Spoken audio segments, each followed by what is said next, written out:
All right. Well, thank you all so much for coming out to First Friday and supporting the arts here in the Grand Valley.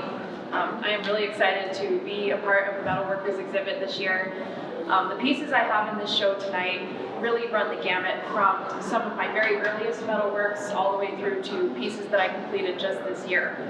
And so I think it's been really interesting to kind of see how my work has evolved and, kind of see how I've grown as an artist over the years. This piece over here with the springs, her name is Hilda, and she is a piece that I did as the apprentice of Amanda's father, Dave Davis.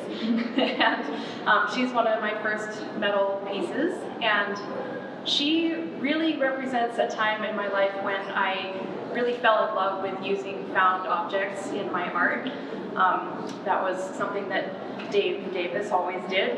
He had a whole collection of wonderful things that he'd collected over his lifetime, and let me pick through those things when I was his apprentice and since, and use those things in my work. And so I really enjoy finding things out in nature and finding things that have been discarded by society and kind of bringing them together into one cohesive piece and finding the beauty that they can offer again.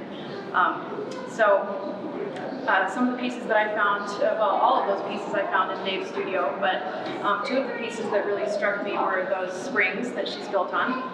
And I really liked the idea that they would lend some movement to the piece. So she actually has a little bit of bounce to her. She's got a little bit of attitude going on. And Hilda is the first kinetic sculpture that I ever built. And since then, more recently, I've built a life-size kinetic sculpture. Her name is Felicia, and she's going to be installed in Art on the Corner tomorrow.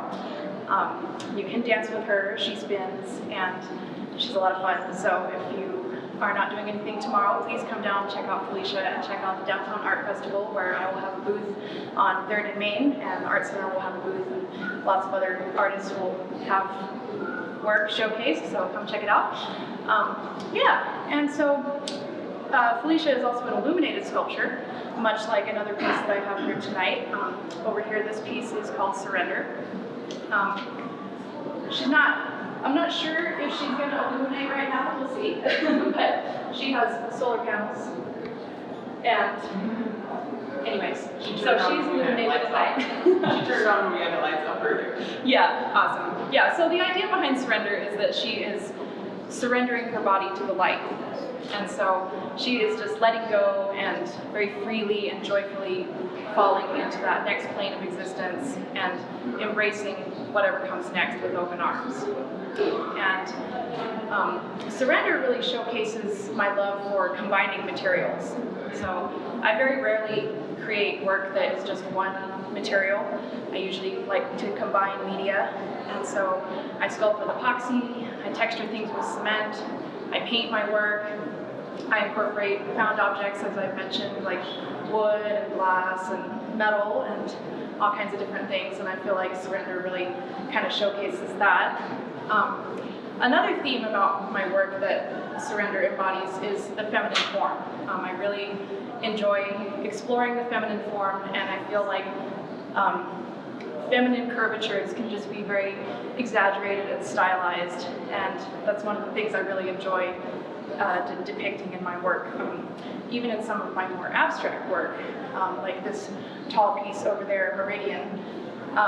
It's an abstract piece, but the kind of warm tones in it, these curvaceous elements going up the sides are very feminine, and they represent this feminine energy to me. And then through the center, penetrating the feminine energy is this more stark, geometric, and so Meridian really symbolizes the unity of feminine and masculine and the duality of that as well. And there's some other fun symbolism in that piece as well. The warmer areas representing fire, the cooler colors representing water, and then metal, of course.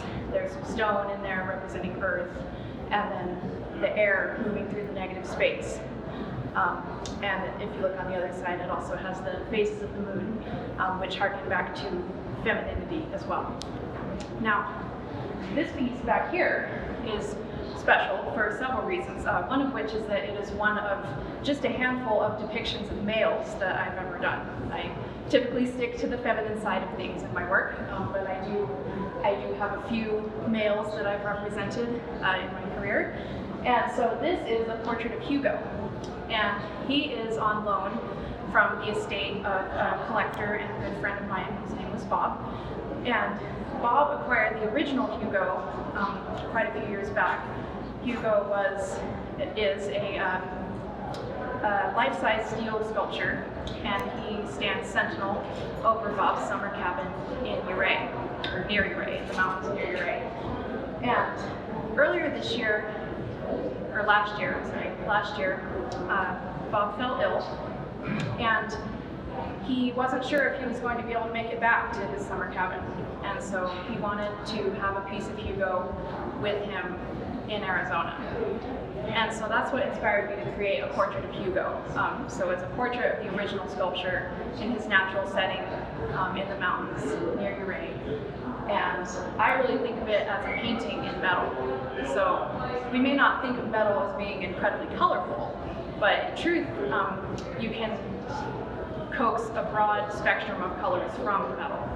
And so with this piece, I've really focused on a warmer, more autumnal kind of spectrum. There's a lot of raised brass and copper in the aspen trees and in the peaks of the mountains. And there's a wide variety of rust colors as well. So the more aged rust is that kind of deeper, darker brown, and then the newer rust is kind of that very bright orange. So you get a broad range there. And then on the cooler side of the spectrum, you have cold rolled steel in the sky in the background, and then galvanized conduit for the trunks of the aspen trees. And then all the pines are welded. So that creates a texture, and it gives it that kind of gunmetal color. So I feel really lucky that I was able to finish that piece and share it with Bob, because it did bring him a lot of joy in the last phase of his life, and he did sadly pass away earlier this year. But this piece brought him a lot of joy in the last part of his life, and I think that's really what art is all about. It's about bringing joy to others and sharing beauty with the world. And so, yeah, and I will be sharing a lot more of my work tomorrow at the Downtown Art Festival, 3rd in Maine, from 11 to 3.